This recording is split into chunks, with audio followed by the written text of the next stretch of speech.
चलिए अब अपन आगे बढ़ते हैं। पिछले लेक्चर में हम कहाँ तक पहुंच गए थे याद होगा, इससे पहले वाले क्वेश्चन में है ना, इसका फर्स्ट पार्ट हमने अटेम्प्ट किया था, याद होगा। मैं आपको दिखा दे रहा हूँ, ये था हमारा फर्स्ट पार्ट है ना इसका, ये फर्स्ट पार्ट यहाँ पे दिख रहा होगा आपको, ये हमने अटेम्प्ट कर लिया था। ठीक, अच्छा सेट हमारे पास ये दिया हुआ है क्या, human being in a town, है ना, human being in a town at a particular time, human being in a town at a particular time. तो इसके लिए भी वही रहेगा। कहने का मतलब क्या है सर, कहने का मतलब मैंने ये प्रूफ लिया, हमें सेट चेंज नहीं किया गया है, सेट चेंज नहीं किया गया है, सेट के अंदर अलग अलग तरह के रिलेशन डिफाइन कर दिए गए। तो फिर से लिखने का तरीका, हेयर वी हैव, हम क्या लिखेंगे, हेयर वी हैव। अच्छा मैं जरा हमारे कैमरामैन से पूछूंगा, क्या ये कलर दिखाई दे रहा है, हेयर वी हैव, और सेट ए क्या दिख रहा है, ये वाला कलर है ना। तो देखिए इसमें हम क्या लिखेंगे कि set of human beings, set of human beings इन, है ना, क्या था पिछला देख लेते हैं, set of human beings in a town, in a town at a particular time. ठीक, इस पे बात चल रही थी, ये हमारा सेट है। अब आपको समझ में आया होगा ठीक कि सेट चेंज नहीं किया गया है, सेट हमारा यही का यही है। साथ में रिलेशन जो दिया है, रिलेशन ले लेते हैं। रिलेशन आर हमें क्या दिया है, ये लिखा हुआ है कि ऐसे ordered pair x comma y का कलेक्शन जहां पे x and y live in, है ना, live in the same locality, same जगह पे रहते हैं भाई साहब, है ना, सेम लोकेलिटी पे रहते हैं। ठीक, ये हमारे पास क्या दिया हुआ है, रिलेशन। और अब आपको पता है सर, सबसे पहले हम क्या करेंगे, रिफ्लेक्सिविटी। क्या करेंगे हम, रिफ्लेक्सिविटी। क्या याद है रिफ्लेक्सिविटी में क्या लेना पड़ता है, एक एलिमेंट लेते हैं, है ना, ये बात याद रखिए। जैसे मैं देखिए आपको याद दिला दे रहा हूं, कई लोग यदि इस बात को नहीं जानते हैं, तो जब हमारे पास रिफ्लेक्सिविटी होता है, सुनिएगा ये तरीका याद कर लीजिए, जब रिफ्लेक्सिविटी होता है तो हम एक एलिमेंट लेते हैं सेट का, ठीक, और इस एलिमेंट के डबलेट को मान लेते हैं कि वो किस में होगा, कार्टेशियन प्रोडक्ट में होगा ही होगा, और साबित क्या करके दिखाना होता है कि ए कॉमा ए आर में है। ठीक, अच्छा सिमिट्री में, सिमिट्री में हम क्या करते हैं, तो सर सिमिट्री में हम करते हैं दो एलिमेंट ले लेते हैं, कोई भी दो एलिमेंट अपने सेट के ले लेते हैं, साथ में मान लेते हैं कि ए और बी आपस में रिलेशन में है। ठीक, और साबित क्या करके दिखाते हैं कि बी कॉमा ए बी, यानी कि उसका उल्टा भी रिलेशन में होगा। और सेंटेंस को जोड़ना सीखा हमने कि ए रिलेटेड टू बी है, और ये क्या इंप्लाई करेगा, दो बातें इंप्लाई कर सकता है, या तो बी रिलेटेड टू ए होगा या तो बी रिलेटेड टू ए नहीं होगा। सेम वे में यहाँ पे ए या तो आर में होगा या फिर ए आर में नहीं होगा।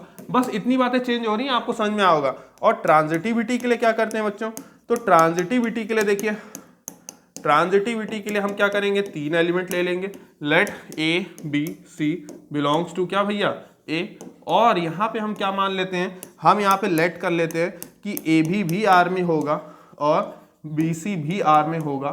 हमें बस साबित क्या करके दिखाना होता है, इन दोनों को इस्तेमाल करके हमें ये साबित करना होता है कि ए सी भी आर में किसी भी तरह से आ जाए, या तो आ जाएगा तो ट्रांजिटिव होगा, और यदि ए सी आर में नहीं आएगा तो ट्रांजिटिव नहीं होगा। क्या बात समझ में आई। तो यदि ये वाली चीज आई, क्या ये वाली चीज आई, तो हम बोल देंगे सिमेट्रिक है, ये वाली चीज आई तो हम क्या बोल देंगे, सिमेट्रिक है, और ये वाली चीज आई तो हम क्या बोल देंगे, नॉट सिमेट्रिक है। तो आपको तरीका याद हुआ कि मैंने कौन सा पैटर्न आपके लिए तैयार किया। हम हर बार यही कर रहे हैं, यदि ये वाली चीज आई, कौन सी वाली, ये वाली चीज आई, तो हम बोल देंगे रिफ्लेक्सिव है ना, रिफ्लेक्सिव है, और यदि ये वाली चीज साबित हुई तो हम बोल देंगे नॉट रिफ्लेक्सिव है। ठीक, नॉट रिफ्लेक्सिव। तो आपको इतनी बात समझ में आई होगी कि वाह यार सब तो सेम हो गया। और यदि यहां पे ये वाली चीज आई तो बोल देंगे ट्रांजिटिव है। ठीक, और यदि ये आ गया धोखे से तो हम बोल देंगे नॉट ट्रांजिटिव है। क्या इतनी बात समझ में आई, नॉट ट्रांजिटिव। यदि रिफ्लेक्सिव भी है, सिमेट्रिक भी है, ट्रांजिटिव भी है, तो ऐसे रिलेशन को हम तुरंत बोल देते हैं इक्विवेलेंस रिलेशन। ये बातें हमें याद रखनी थी। ठीक, मेरे ख्याल से मैंने ज़्यादा गोदा नहीं है, बहुत सफाई से बताया है कि कैसे हम इस्तेमाल कर रहे हैं। ठीक, ये पैटर्न हम हर बार इस्तेमाल कर रहे हैं। चलिए क्वेश्चन पे चलते हैं वापस। नहीं, ये पैटर्न याद रखिएगा, पैटर्न याद रहेगा तो सब काम हो जाएगा। तो अब देखिए रिफ्लेक्सिविटी में एक लेंगे एलिमेंट क्या, एक्स, किसमें, हमारे सेट ए से, और हम बोलेंगे कि इसका डुप्लेट किसी भी हालत में उसके कार्टेशियन प्रोडक्ट में तो होगा ही होगा, डुप्लेट को तो वहां पे होना ही पड़ेगा। फिर जो होगा ये जो रिलेशन है उसको लिखा जाएगा, जहां y है वहां भी क्या डाल देंगे x, तो x and x live in the same locality. क्या बात सही लिखी है? अरे कोई दो अलग लोग थोड़ी हैं, एक ही बंदा उसी लोकेलिटी में रहता है।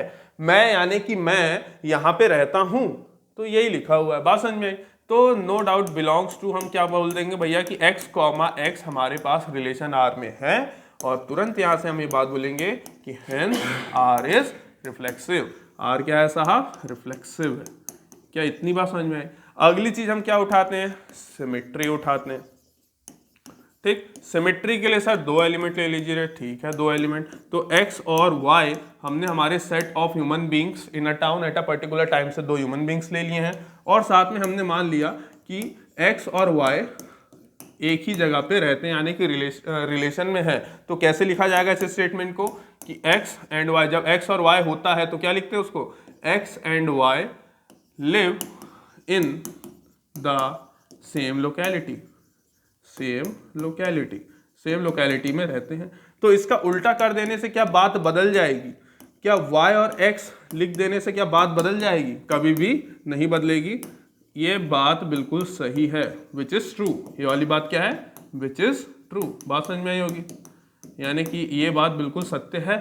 तो इसीलिए हम ये बात बोल देंगे कि y कॉमा x भी रिलेशन में है, और इसके बाद हम सेंटेंस जोड़ना सीखे थे।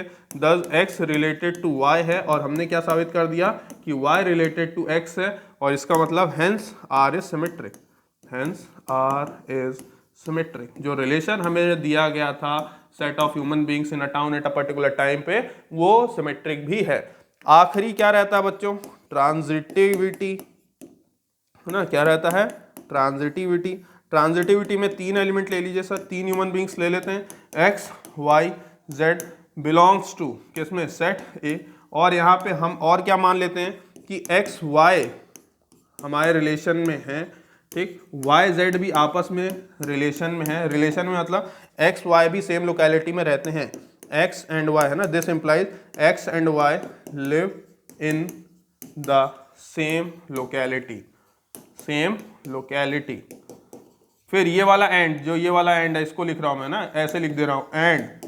फिर y z यदि R में है, यानी कि y and z are live in the same locality, दोनों के दोनों ये लोग भी सेम लोकेलिटी में रहते हैं। तो क्या ये बात आपको अच्छे से समझ में आ गई कि यदि x और y एक ही जगह पे रह रहे हैं, y और z भी एक ही जगह पे रह रहे हैं, यानी कि x और z एक जगह पे रह रहे हैं, this implies x and z live in the same locality, same locality. नहीं आई बात समझ में? ये बात बिल्कुल सही लिखी हुई है, विच इज ट्रू।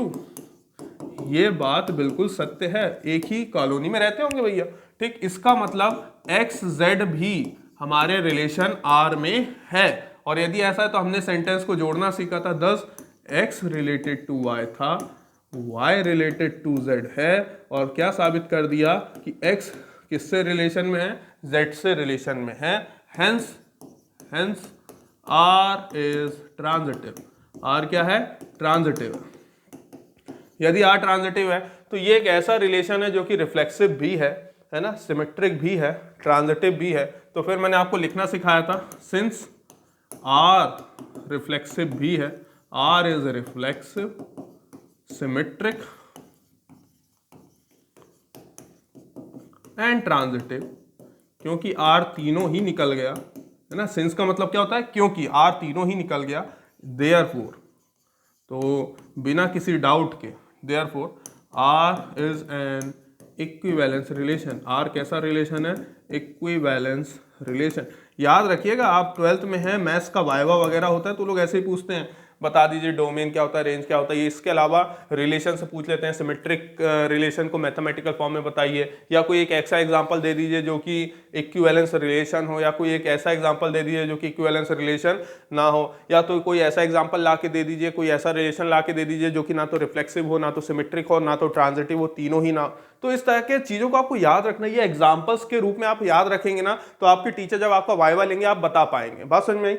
इस तरह की चीजों को आपको याद रखना है ना, ये इसीलिए मैंने आपको पूरा पैटर्न एक करके दिया है। ठीक, चलिए अगला क्वेश्चन करते हैं। हाँ ये रहा भैया, है ना, अभी भी सेट हमारे पास सेम है। मैं सबसे पहले फुर्सत में आपके पास सेट लिख देता हूं। ठीक, क्या करेंगे भैया, हम प्रूफ लेंगे। ठीक, हेयर वी हैव सेट क्या था, ए था। सेट क्या था कि set of human beings in a town at particular time। ठीक, ये हमारे पास सेट था, ये बात आपको याद होगी।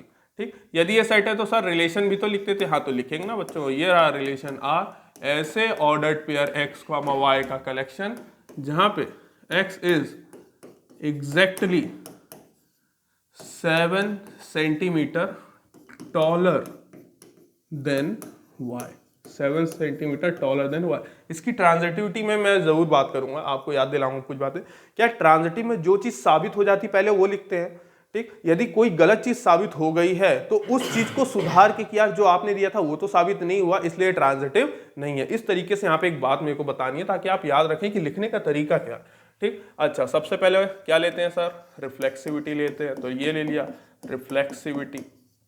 यदि रिफ्लेक्सिविटी है तो एक एलिमेंट ले लें इसमें से, एक एलिमेंट इसमें से चुपचाप ले लेते हैं। x सेट A में है और साथ में x, x कार्टेशियन प्रोडक्ट में तो होगा ही होगा, मेरे ख्याल से इतना तो सब बच्चों का याद हो चुका होगा। यदि ऐसा है तो तुरंत मैं ये बात लिखूंगा कि x इज एग्जैक्टली, है ना। अच्छा सुनना, y की जगह भी क्या लिखना मुझे, y की जगह क्या लिखना है, x is exactly 7 centimetre taller than x।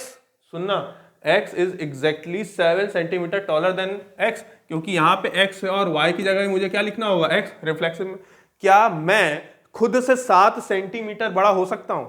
खुद ही सोचिएगा, बहुत अजीब बात है। क्या कोई भी खुद से बड़ा हो सकता है? क्या खुद से 7 सेंटीमीटर टॉल हो सकता है क्या उसी समय पे, क्योंकि एट अ पर्टिकुलर टाइम है। क्या उसी समय पे कोई खुद से 7 सेंटीमीटर बड़ा हो सकता है? खुद से 7 सेंटीमीटर कोई बड़ा नहीं हो सकता। ये मत रखिएगा कि सर मैं नीचे बॉक्स रख दूं उसमें खड़ा हो जाऊं तो उस समय के लिए मैं खुद से 7 सेंटीमीटर बड़ा हो जाऊंगा, नहीं। ठीक, हाइट बोला जा रहा है, बंदे की हाइट क्या है। तो भैया ये चीज बिल्कुल सही नहीं लिखी है। तो इसको लिखने का तरीका जब आपने देख लिया है, x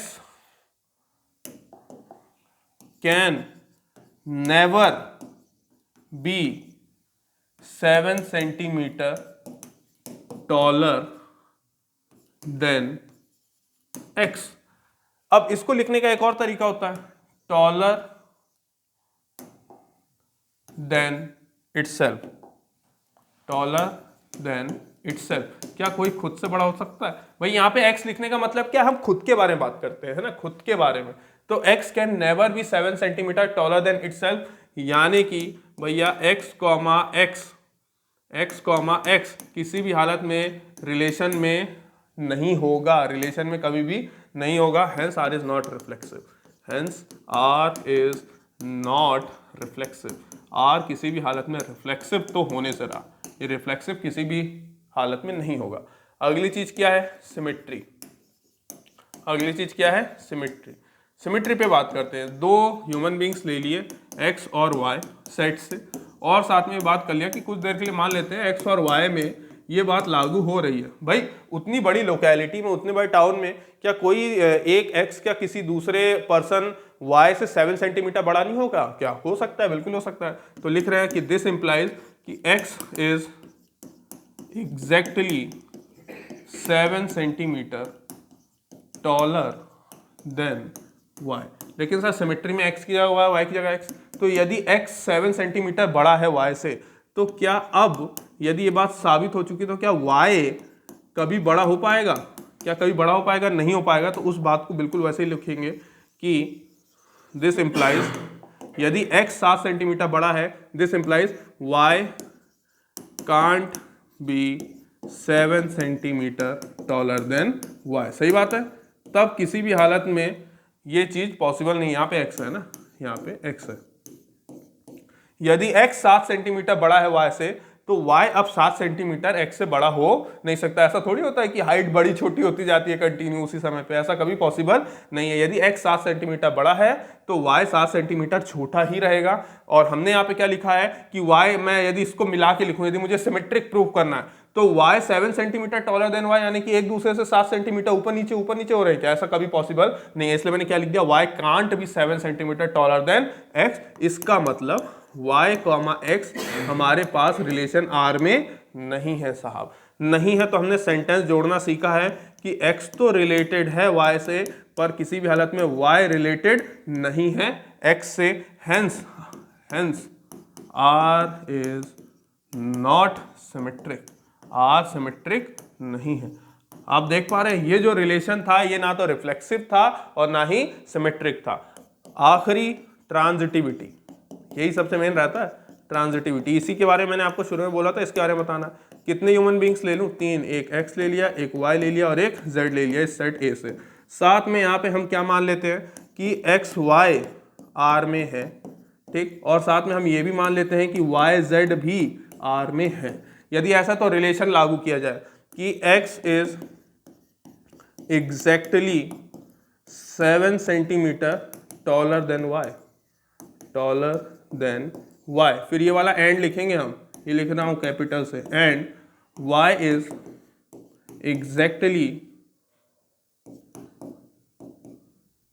exactly 7 centimetre taller than z। भैया x 7 सेंटीमीटर बड़ा है y से, y 7 सेंटीमीटर बड़ा है z से, तो भैया 7 और 7 कितना? 14, यानी कि x कितना बड़ा होगा z से? 14। तो यहां पे लिखेंगे कि this implies x is exactly 14 centimetre taller than z। सही बात लिखी है, ये बात तो बिल्कुल सही लिखी है। अच्छा, लेकिन साबित क्या करना था वो लिखेंगे। This implies x is not exactly 7 centimetre taller than y। हम ये चीज साबित नहीं कर पाए।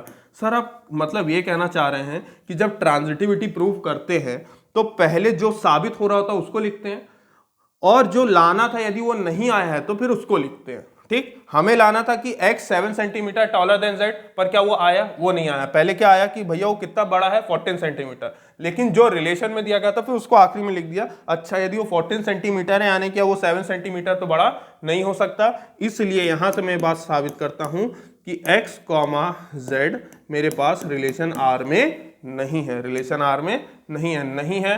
तो हम जानते हैं हम क्या लिखेंगे कि सर आपने सेंटेंस जोड़ना सिखाया था, 10 x रिलेटेड टू y था, y रिलेटेड टू z था, पर कारणवश x रिलेटेड टू z नहीं है। Hence R is not transitive, और ट्रांजिटिव नहीं है इसलिए ये क्या नहीं हो जाएगा? इक्विवेलेंस भी किसी भी हालत में नहीं होगा। Hence R is not transitive, R is not transitive. Equivalence के लिए तीनों का होना जरूरी था।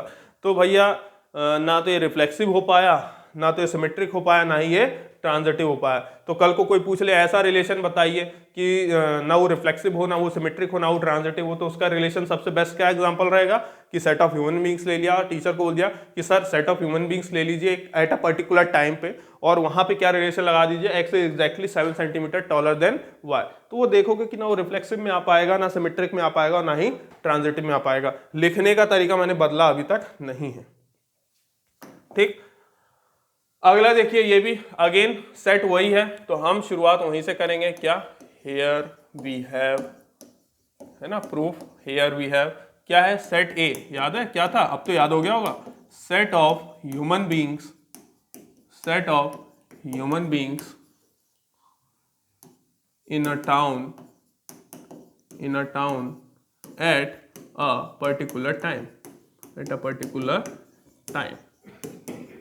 और फिर रिलेशन लिखने की आदत डाली है मैंने। तो रिलेशन क्या है? एंड r बराबर कितना दिया हुआ है?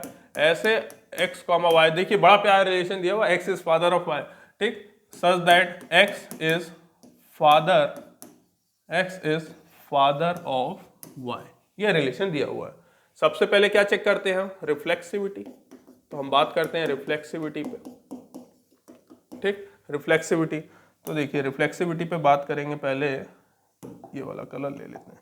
Reflexivity, let x belongs to set A and हमने क्या बोल दिया कि इसका जो कार्टेशियन प्रोडक्ट है उसमें तो ये x, x तो होगा, कार्टेशियन प्रोडक्ट में होगा, है ना। कार्टेशियन प्रोडक्ट एक यूनिवर्सल रिलेशन है, उसमें सारे रिलेशन होते हैं। हमें जो साबित करना है उस पर बात करते हैं। तो यहाँ पे सर ये जो लिखा हुआ है इसकी जगह मेरे को क्या लिखना पड़ेगा, y की जगह x लिखना पड़ेगा।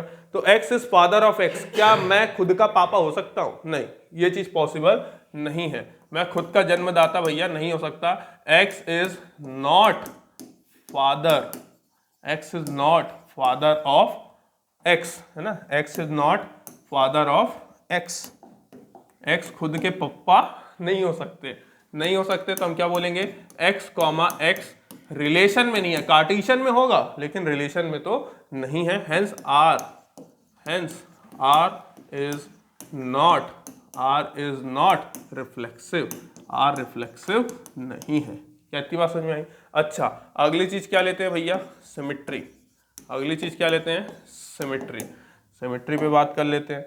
सिमेट्री पे बात करते ही आप क्या बोलोगे कि दो लोग ले लेते हैं x और y belongs to set A और साथ में क्या मान लेते हैं कि x और y के बीच में रिलेशन है, x और y के बीच में रिलेशन है। यदि ऐसा तो मैं क्या बोलूँगा, x और y के बीच में यदि रिलेशन है तो क्या लिखूंगा, x is father of y, x is father of y। तो तुरंत दिमाग में आ गया होगा कि भैया यदि x फादर है y के तो y फिर फादर किसी भी हालत में नहीं हो सकते, y is not father of, y is not father of x। उल्टा तो नहीं हो सकता, बोले पहले मैं पापा था फिर बेटा हो गया, फिर बेटा था फिर पापा हो गया, ऐसा चीज पॉसिबल नहीं है। This implies y, x not belongs to r, y x कभी भी r में नहीं हो सकता है। और फिर सेंटेंस जोड़ना सिखाया था कि x रिलेटेड टू y था और साबित क्या कर दिया कि y किसी हालत में रिलेटेड नहीं है x से। Hence r is not what, symmetric, r symmetric नहीं है। ये एक ऐसा रिलेशन था, आपने देखा कि ना तो ये रिफ्लेक्सिव साबित हो पाया ना ही सिमेट्रिक हो पाया। ठीक, अगला लेते हैं भैया कौन सा, ट्रांजिटिव। अगला क्या ले लेते हैं, ट्रांजिटिविटी।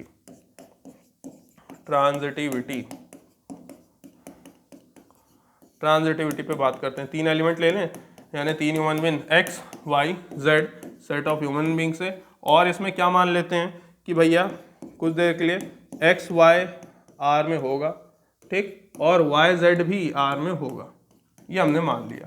तो ऐसा होते ही रिलेशन अप्लाई कर देंगे, जो रिलेशन दिया हुआ x is the father of y। तो हम यहाँ पे क्या लिखेंगे, this implies x is father of y and y is father of z। बात समझ में आ रही है? x y के पापा हैं और y z के पापा हैं। तो बताइए x और z के बीच में क्या रिलेशन होगा? अरे ग्रैंडफादर। यदि x फादर है y के, है ना, और y फादर है किसके, z के, तो जाहिर सी बात है x क्या होंगे, z के ग्रैंडफादर होंगे, है ना। जैसे मान लीजिए कोई नाम ले लेते हैं, मान लीजिए राम नामक कोई व्यक्ति है, ठीक। राम किसके पापा है भैया, हमने बोल दिया श्याम के। किसके पापा हैं, श्याम के, ठीक। और श्याम किसके पापा हैं भैया, मान लीजिए हमने बोल दिया यहाँ पे किसके ले लो, कोई नाम ले लो, लकी, है ना, लकी ले लेते हैं, लकी। अब सुनना, तो भैया दिख रहा है रिलेशन क्या हो रहा है, ये राम जी पिताजी हैं किनके, श्याम के, और श्याम जी किनके पिताजी हैं, लकी के। तो इनके तो ये पापा हो गए, लेकिन इनके ये क्या हो गए, ग्रैंडफादर हुए। ये क्या हो जाएंगे, ग्रैंडफादर। ये क्या हो जाएंगे, ग्रैंडफादर। तो वही चीज हमें लिखनी है, क्या कि दिस इंप्लाइज, यहाँ पे लिख रहा हूं ना, इस लाइन के बाद हम क्या लिखेंगे कि this implies x is grandfather, x is grandfather of z। लेकिन जो साबित करना था वो तो नहीं साबित कर पाए, तो वो लिखेंगे, तो x is not father of z, यानी कि साबित नहीं हो पाया। इसका मतलब x, z r में नहीं है। फिर सेंटेंस जोड़ देंगे कि x तो रिलेशन में था y से, y रिलेशन था z से, पर x किसी भी हालत में रिलेशन नहीं है किससे, z से, ठीक। फादर y रिलेशन से नहीं है, ग्रैंडफादर के रिलेशन से है, ठीक। देयरफॉर, है ना, देयरफॉर नहीं, hence r is not transitive, R transitive भी नहीं। अगेन आपके पास एक ऐसा एग्जांपल आया है जो कि ना तो रिफ्लेक्सिव हो पाया, ना तो सिमेट्रिक हो पाया, ना ही ट्रांजिटिव हो पाया। ठीक, अच्छा लगा होगा क्वेश्चन, बड़ा प्यारा क्वेश्चन है। चलिए आज का आखिरी क्वेश्चन अभी के लिए फिलहाल, फिर इसके आगे का हम फिर करेंगे। चलिए देखिए, बड़ा प्यारा क्वेश्चन है। इसमें मैं इस क्वेश्चन को इसलिए लाया हूं क्योंकि अभी तक हमने जो भी क्वेश्चंस लिए वो लेटर्स के फॉर्म में थे। यहां पे हमें क्या साबित करना है, नाइदर रिफ्लेक्सिव, ना तो रिफ्लेक्सिव है, ना तो सिमेट्रिक है और ना ही ट्रांजिटिव है। तो हम नंबर लेंगे। सर पैटर्न चेंज होगा, पैटर्न चेंज नहीं करूंगा आपके लिए। देखिए सबसे पहले क्या लिखना सिखाया, हेयर वी हैव, ये लिखा मैंने भैया, हेयर वी हैव। क्या है हेयर वी हैव, किस सेट में दिया हुआ है, ये सेट दिख रहा है आर, इस तरह का आर मतलब होता है रियल नंबर। तो here we have R is equals to क्या, set of all real numbers, set of all real numbers.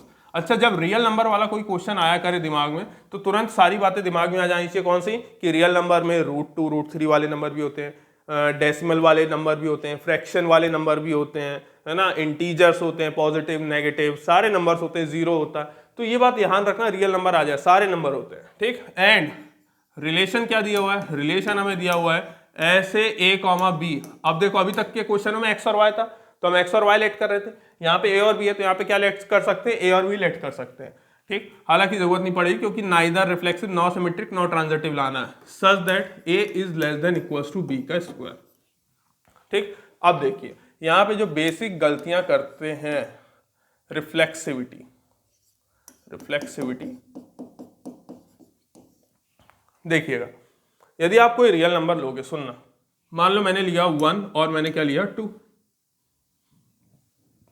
मैंने लिया 1 और मैंने लिया 2, a की जगह 1 डाला, less than equals to, b की जगह क्या डाला 2, तो यानी कि 2 का स्क्वायर, तो 1 is less than equals to 4, सही लिखा हुआ है। इसको पलट के देखें, पलट के देख लेते हैं। यदि पलट के देखेंगे तो 2 is less than equals to 1 का स्क्वायर, क्या ये बात सही लिखी है, ये बात सही नहीं लिखी हुई है, ये बात बिल्कुल भी सही नहीं लिखी हुई। अच्छा एक चीज और, पर सर रिफ्लेक्सिव में तो b की जगह भी क्या लिखना पड़ेगा, a। तो मान लीजिए कल को मैंने लिया सबसे पहला नंबर कौन सा, 1,1। ठीक, रिफ्लेक्सिव में एक जैसे नंबर होते हैं, एक जैसे नंबर, तो 1 is less than equals to 1 का स्क्वायर, क्या ये बात सही लिखी हुई है, बिल्कुल सही। क्या 2 is less than equals to 2 का स्क्वायर, क्या ये बात सही लिखी हुई है, बिल्कुल सही लिखी हुई है। क्या 3 is less than equals to 3 का स्क्वायर, क्या ये बात सही लिखी हुई है, बिल्कुल सही लिखी हुई है। यानी कि रिफ्लेक्सिव तो है नहीं है, क्योंकि हमें शो भी क्या करना है, नाइदर रिफ्लेक्सिव। कैसे शो करें, मैंने आपसे शुरू में ही बोला, जब रियल नंबर आए तो सिर्फ नंबर, पॉजिटिव नंबर या नेगेटिव नंबर नहीं, फ्रैक्शन भी आना चाहिए। यदि मैंने नंबर ले लिया 1/2 और 1/2, ये भी तो रियल नंबर है। ठीक, और यदि मैंने a की जगह 1/2 डाला और b की जगह भी 1/2 का स्क्वायर डाला तो ये हो जाएगा 1/2 is less than equals to 1/4। क्या ये बात सही लिखी हुई है, ये बात सही बिल्कुल भी नहीं लिखी हुई है, क्योंकि आपको पता होगा जितना डिनोमिनेटर बड़ा होता जाता है वो नंबर उतना ही छोटा होता जाता है। यहाँ पे 1/2 और 1/4 में कौन बड़ा है, 1/2 बड़ा है, यानी कि वो जो इनइक्वालिटी उसका मुंह किस तरफ होना चाहिए था, 1/2 की तरफ होना चाहिए था। तो इस तरीके से क्वेश्चन धोखा देता है। तो चलिए लिखने का तरीका जो बताया था कि एक एलिमेंट ले लेंगे, कौन सा एलिमेंट हमने कौन सा चुना, 1/2, और 1/2 याद है वहां पे सेट लिखते थे, तो यहाँ पे सेट क्या दिया हुआ है, रियल नंबर। और फिर क्या बोलते थे कि a, तो यहाँ पे क्या बोलूंगा 1/2, 1/2 बिलोंग्स टू कहाँ पे, a क्रॉस a, और यहाँ पे हम क्या लेंगे r क्रॉस r। क्या बात समझ में आ गई, बिल्कुल सेम रखा। ऐसा करती हम क्या बोलते हैं, वो जो रिलेशन था वो लागू कर देते कि 1/2 is less than equals to 1/2 का स्क्वायर। क्या ये बात सही लिखी हुई है, ये बात बिल्कुल भी सही नहीं लिखी हुई है, ये कभी पॉसिबल नहीं है। ये यदि पॉसिबल नहीं है तो मैं क्या बोल दूंगा कि 1/2, 1/2 not belongs to r, 1/2 not belongs to r, क्योंकि ये रिलेशन सही नहीं है, विच इज नॉट ट्रू। ये चीज जो लिखी है वो सही नहीं है। यदि ऐसा है तो hence r is not reflexive, r reflexive नहीं है। ठीक, अगला हम क्या लेंगे, सिमेट्री। अगला हम क्या लेंगे, सिमेट्री। तो सिमेट्री लेते ही सबसे पहले क्या, दो रियल नंबर लेते हैं। तो चलिए यहाँ पे दो रियल नंबर ले लेते हैं। मान लो मैंने बोल दिया 1,2, 1,2 बोलते ही 1 is less than equals to 2 का स्क्वायर। ये बात तो सही लिखी हुई है, तो ये लिख देते हैं, let 1, 2 belongs to real number. और फिर सर आपने बोला था इन दोनों के बीच का जो रिलेशन है उसको मान लेते हैं कि वो रिलेशन में है। तो ठीक है, यदि ऐसा है तो 1 is less than equals to 2 का स्क्वायर। क्या बात सही लिखी हुई है, बिल्कुल सही लिखी हुई है। पर सर सिमेट्रिक में 1 की जगह 2 और 2 की जगह 1 कर दो तो 2 is less than equals to 1 का स्क्वायर। क्या बात सही लिखी है, ये बात सही बिल्कुल भी नहीं लिखी हुई है। नहीं लिखी हुई है तो तुरंत क्या बोल देंगे कि 2, 1 नॉट बिलोंग्स टू आर। और यदि ऐसा एक भी एलिमेंट मिल जाए, ऐसा एक भी एलिमेंट यदि हमने फाइंड कर लिया जो कि रिलेशन में नहीं है तो सिमेट्रिक नहीं है। और फिर हम सेंटेंस जोड़ेंगे। सेंटेंस जोड़ने का तरीका क्या था कि भैया 1,2 तो आर में था बट 2,1 आर में नहीं था, hence R is not symmetric, hence R is not symmetric. लिखने का तरीका समझ में आया होगा, आपने बिल्कुल भी चेंज नहीं किया। अगला क्या रहता है, ट्रांजिटिविटी। ट्रांजिटिविटी पे बात कर लेते हैं भैया। ट्रांजिटिविटी तो देखिए ट्रांजिटिविटी में कितने एलिमेंट लेते हैं, 3। तो मैं 3 रियल नंबर ले लेता हूँ। 3 रियल नंबर कोई से भी 2, -2, 1, तीनों के तीनों रियल नंबर्स हैं, ठीक। अरे आगे पीछे कुछ भी लिख सकता हूँ, तीनों रियल नंबर है, यहाँ पे ऑर्डर की तो कोई बात ही नहीं हुई थी। और कहीं ना कहीं 2, -2 तो रहा होगा। अरे इतने बड़े r क्रॉस r में क्या 2, -2 नहीं रहा होगा? बिल्कुल रहा होगा। क्या -2, 1 नहीं रहा होगा? बिल्कुल रहा होगा। और अब हमें क्या चेक करना है कि क्या 2, 1 भी उसमें है कि नहीं। तो देख लेते हैं भैया इस रिलेशन r में है कि नहीं। सबसे पहले 3 रियल नंबर ले लिए और साथ में सर ये भी तो लो कि पहले आप ऑर्डर बना लो, 2, -2 मान लो r में है और ये भी मान लो कि -2, 1 भी r में है। यदि ऐसा है, ये अच्छा ये वाला r रिलेशन वाला r है, ये वाला रियल नंबर वाला r है, डबल लाइन बनाई है इसलिए। यदि ये रिलेशन में है तो 2 is less than equals to -2 का स्क्वायर के बाद सही लिखी हुई है, बिल्कुल सही लिखी हुई है। -2 का स्क्वायर कितना हो जाएगा? 4, और 4 बड़ा होगा 2 से, ठीक। And -2 is less than equals to 1 का स्क्वायर के बाद सही लिखी हुई, हाँ बिल्कुल सही लिखी हुई। वो पॉजिटिव नंबर है, नेगेटिव नंबर है। अच्छा तो अगले ही पल हम क्या चेक करेंगे? हम चेक करेंगे 2 और 1 को। दिस इंप्लाइज कि 2 इज नेवर लेस देन और इक्वल्स टू 1 का स्क्वायर। क्या बात सही है ना? देखो यदि मैं ये बात देख लूँ, यहाँ पे इक्वल्स टू लगा हटा दूँ तो ये जो मैंने काटा है, ये सही काटा है कि नहीं काटा है? सही काटा है। ये दोनों तो आपस में रिलेट कर रहे हैं, ये दोनों भी आपस में रिलेट कर रहे हैं, पर ये दोनों आपस में रिलेट नहीं कर रहे हैं। 2 is less than equals to 1 का स्क्वायर क्या पॉसिबल है? ये चीज पॉसिबल नहीं है। ये चीज पॉसिबल नहीं है तो हम क्या बोल देंगे? 2, 1 आर के अंदर नहीं है। फिर सेंटेंस जोड़ना सिखाया था, कैसे? वही वाला तरीका सर, वैसा वाला बता दो। यहाँ पे तो आपने वैसा लिख दिया, बट वगैरह नहीं, बट वगैरह नहीं। देखिए वैसे लिख रहा हूँ, क्या लिख रहा हूँ कि 2 is related to -2 and -2 is related to 1 implies कि 2 इज नॉट रिलेटेड टू 1। इसका मतलब क्या? Hence R is not transitive. क्या आपको अब लिखना आ गया बच्चों? ठीक, तो ये थे एनसीईआरटी के कुछ क्वेश्चंस। इसके आगे के क्वेश्चंस भी मैं कराऊंगा, जितना हो सकता है मैं आपके लिए इजी बनाते जा रहा हूं। एनसीईआरटी के सारे क्वेश्चंस करेंगे, परेशान मत होइए। एग्जांपल के question, tough question, miscellaneous question सब आपके सामने रखूंगा। इन सबकी पोल पट्टी खोलूंगा ताकि आपका पेपर 1 नंबर जाए। ठीक, तो आज के लिए बस इतना ही, मिलते हैं नेक्स्ट लेक्चर में।